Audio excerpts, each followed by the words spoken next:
Kasing init ng debate sa Senate Impeachment Court ang mga kilos protesta sa labas ng Senado. Nagkatulakan ang mga pulis at ang mga rallyista. Yan naman ang agenda report ni Jill Sebanda, live nag-uulat mula sa labas ng Senado sa Pasay City. Jill, kumusta na ang sitwasyon dyan? Sa ngayon, kalmado na ba? Corina, nagkasabay ang pagtitipon ng iba't ibang mga rallyistang grupo sa magkakaibang paninindigan na nagsimula sa pagsisimula ng impeachment trial ni Vice President Sara Duterte. Kasabay nito ang kanilang issue din sa pananawagan sa paglabas ng warrant of arrest ni Senator Rodante Marcoleta. Nagkatulakan ang puwersa ng mga pulis at rallyista. Dahil dito, mas mahigpit na ipinapatupad ang seguridad sa paligid ng Senate Complex.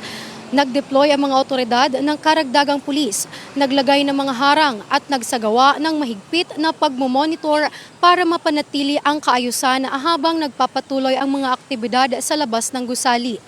Nililinaw naman ng mga otoridad na hindi nila pinipigilan ang mga nagpoprotesta. Sa halip, siniguro nilang magkakahiwalay ang mga grupo na may magkasalungat na pananaw para maiwasan ang anumang tensyon o komprontasyon.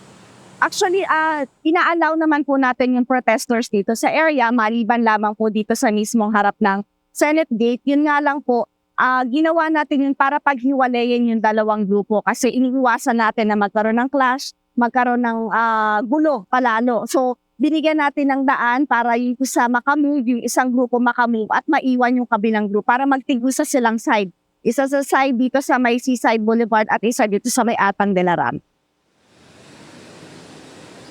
Tatlong magkahiwalay na grupo ang nagdaos ng kilos protesta sa labas ng Senado. May mga nagpahayag ng suporta sa impeachment at sa pamunuan ni Pangulong Bongbong Marcos. May mga nagpapanawagan din na pananagutan para kina PBBM at VP Sara.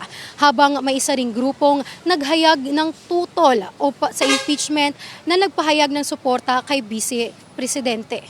Karapat-dapat na naman po, isa nangyayari sa ating bansa Simulat sa pool naging Vice President. Ano yung binoto namin yan? Unit team, PBM, Sara kami sa Bulacan. Nagtatapat lang ako. Hindi kami nagkamali kay Pangulong Bongbong Marcos dahil simula na naupo yan. Even senador siya Madalas siya sa Bulacan At ilang beses na rin kami nakakaramdam ng mga kalinga niya. Malaki ang kasalanan niya sa taong bayan, lalong-lalo na sa mga maralita. Dahil mula doon sa pagkukurakot niya sa pondo ng confidential fund at sa DepEd, yung panahon na siya pang department head, ay nawala yung para sa serbisyo ng mga maralitang katulad namin. Bagamat mas kaunti ang kanilang bilang kumpara sa ibang grupo, nagpatuloy pa rin sa kanilang pagkilos ang mga taga-suporta ni Vice President Duterte.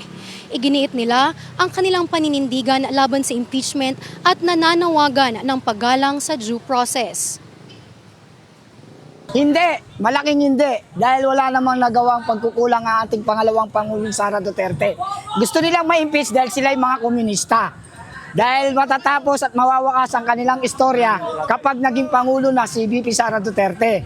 Yan ang kinatatakutan nila. Kaya sila sumisigaw ng impeachment for VP Sara Duterte. At sila yung mga bayad. Hindi sila credible. Sumisigaw sila dyan, may presyo. Habang kami sumisigaw, nakikipaglaban ng walang bayad para sa bayan at mamayan. Kasunod nito, kwinestyon din ng ilang taga-suporta ang paglabas ng warrant of arrest laban kay Senator Rodante Marcoleta at inihayag ang kanilang mga pananaw.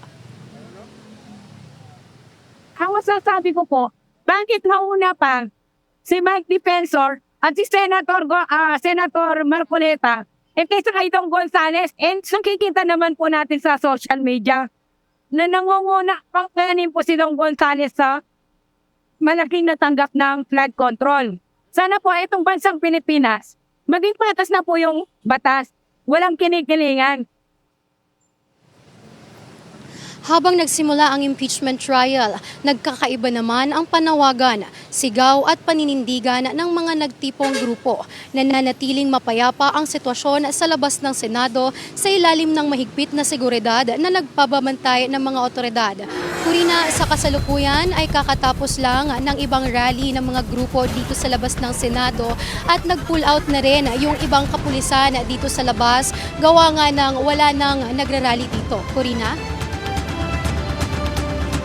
So Jill, ang ganyan bang rally sa labas ng Senado ay nangangailangan ng permit? At mayroon bang oras na itinatakda kung hanggang anong sandali lamang silang mag-rally?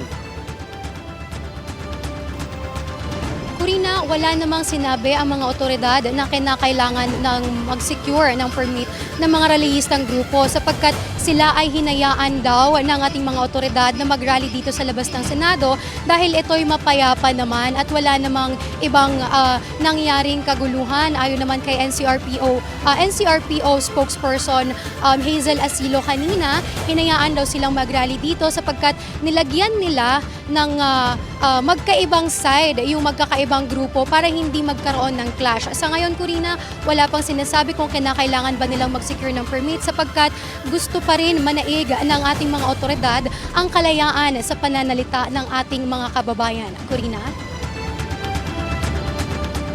Maraming salamat, Jill Sebandal, nag-uulat ng live mula sa labas ng Senado. Umalag si VP Sara sa pahayag ni PBBM. Nasisipot siya kung siya raw ang nahaharap sa paglilitis. Ayon sa bise, walang saysay ang opinyon ng Pangulo sa impeachment proceedings dahil nakasandal ito sa konstitusyon at due process. At di raw niya pagdalo at desisyong katawanin ng kanyang mga abogado ay kanya ring karapatan. Hindi rin daw ito pagpapakita ng kawalan ng pananagutan dahil sa huli, nasa prosekusyon ang bola para patunayan ang kaso. Git din ng bise, hindi masusukat ang integridad ng paglilitis. Manatiling nakatutok sa Bilyonaryo News Channel. Sumubaybay sa aming social media accounts at mag-subscribe sa aming YouTube channel para sa mga bago at eksklusibong balita.